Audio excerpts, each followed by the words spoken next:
Hello बच्चों, NEET aspirants के लिए जो सीरीज चला रहा हूँ होपफुली ये फायदा कर रहा होगा आपको। और काफी स्टूडेंट्स तो इससे जुड़े हुए हैं। अगर 10-5 भी बेनिफिटेड होंगे तो I shall be more than happy. 10-5 भी इससे अगर फायदा हो जाए तो मेरे लिए काम बन गया, मेरा पर्पस सॉल्व हो गया।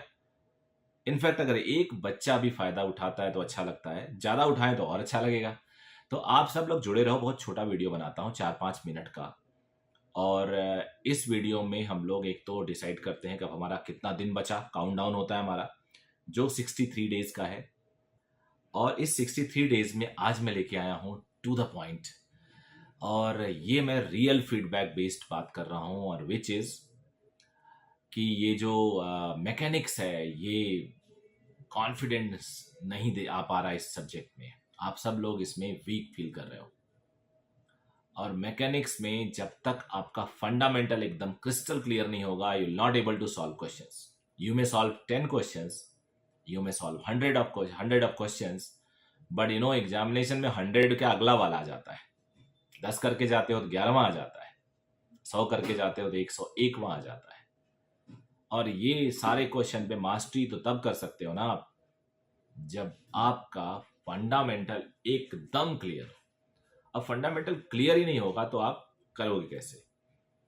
मैं एक क्लास में लॉज ऑफ मोशन पढ़ाया, मैंने देखा बच्चों को फ्री बॉडी डायग्राम नहीं आ रहा है। तो क्या अब हम उस मैकेनिक्स को छोड़ दें? क्योंकि हमने लास्ट ईयर देखा 11वीं का पूरा सिलेबस बहुत कम था, और 12वीं का जो सिलेबस था वो ज्यादा था, और 11वीं का कम सिलेबस में से मैकेनिक्स और कम था। तो इतना कम अगर आ रहा है तो उसके लिए टेंशन क्यों ले? एक थॉट आता है ये। लेकिन अगर हम बात कर रहे पूरे नीट एस्पिरेंट की, तो केवल 1000-1500 ऐसे बच्चे होते हैं जो टॉप स्कोरर होते हैं। But majority of the students, जिस स्टेट में रैंकिंग 26,000 जनरल तक जाती है, जिस स्टेट में रैंकिंग 50,000 तक जाती है, जिस स्टेट में रैंकिंग 10,000 तक जाती है, वैरायटी ऑफ स्टूडेंट्स होते हैं। कोई SC ST होता है, कोई OBC होता है, कोई EWS होता है। और अपने अपने स्टेट में जो स्टूडेंट्स होते हैं वो लगभग लगभग 40,000-30,000-40,000 ऐसे होते हैं जिनके मार्क्स एकदम टॉप नहीं आते। तो उन बच्चों के लिए तो एक एक नंबर से सिलेक्शन हो जाता है, एक एक नंबर से रैंक कॉलेज मिल जाता है। तो 4 नंबर बड़ा मैटर कर जाता है एक क्वेश्चन का। अगर मैकेनिक्स से 5 क्वेश्चन आ जाए तो वो तो बहुत ही मैटर करेगा, 10 आ जाए तो एकदम मैटर कर जाएगा। जब आप पूरा प्रिपेयर करके जाते हो, हिस्ट्री ऑफ स्टूडेंट्स देखो, जब आप पूरा प्रिपेयर करके जाते हो तब तो आप पूरा ला नहीं पाते हो। So if you go with half hearted, less preparation, it will be difficult you to get the desired marks. तो अगर अब मैकेनिक्स को छोड़ना तो संभव ही नहीं है। अगर आप छोड़ते हो तो you just you assume that you are not going to select. आपने अपने आप को मान लिया कि आपका सिलेक्शन नहीं होगा। अब अगर आप पढ़ना चाहते हो लेकिन आपका कॉन्सेप्ट बहुत वीक है, तो क्या करें भाई? क्या शुरू से पढ़ें? क्या हम न्यूमेरिकल सॉल्व कर लें? अगर शुरू से पढ़े तो क्या इतना टाइम है? मेरा मानना है कि आपको शुरू से एकदम पढ़ने की सिर्फ एक जगह जरूरत है, वो है लॉज ऑफ मोशन। अगर आपने लॉज ऑफ मोशन शुरू से पढ़ लिया तो वर्क एनर्जी को एकदम शुरू से पढ़ने की जरूरत नहीं है, रोटेशन को पढ़ने की जरूरत नहीं है शुरू से, ग्रेविटेशन को शुरू से पढ़ने की जरूरत नहीं है, यानी फंडामेंटल क्लियर करने की जरूरत नहीं है। Mechanics of fluid, mechanics of solids and oscillation, जहां पे बहुत डायरेक्ट इन्वॉल्वमेंट होता है मैकेनिक्स का।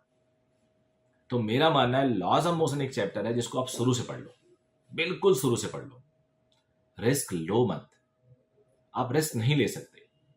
आपके लाइफ का इतना बड़ा एग्जाम है, और इस एग्जाम में अगर आपने चूक गए तो आपको फिर 1 साल बाद मौका मिलता है with increased competition and with your less confidence mind and body.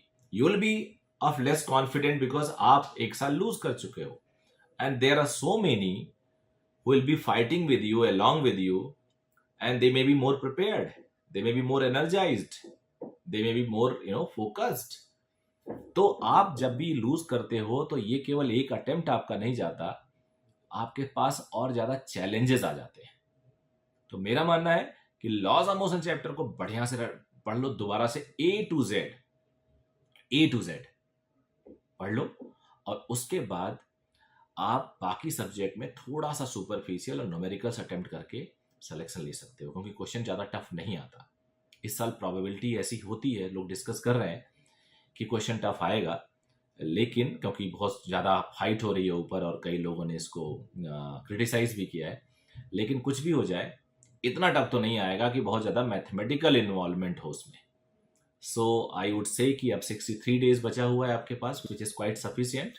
काफ़ी टाइम है अभी भी। 45 डेज की प्रिपरेशन पे तो मज़ा आ जाता है लोगों का, इतने में ही लोग प्रिपेयर करके सेलेक्ट हो जाते हैं। आपके पास टाइम है, तो आप लोग अपनी प्रिपरेशन जारी रखो। All the very best. मेरे टेलीग्राम चैनल पे भी मैं कनेक्ट काफ़ी चीज़ दे रहा हूँ, तो वहाँ पे भी कनेक्ट रहिएगा आप लोग। और मेरे से कोई क्वेश्चन पूछना हो तो कमेंट कर सकते हो। ट्विटर हैंडल है, इंस्टाग्राम है, अगर कहीं पे हो। अदरवाइज आने की ज़रूरत नहीं है, क्योंकि सोशल मीडिया से दूरी बनाओ, बहुत अच्छी बात है। So all the very best.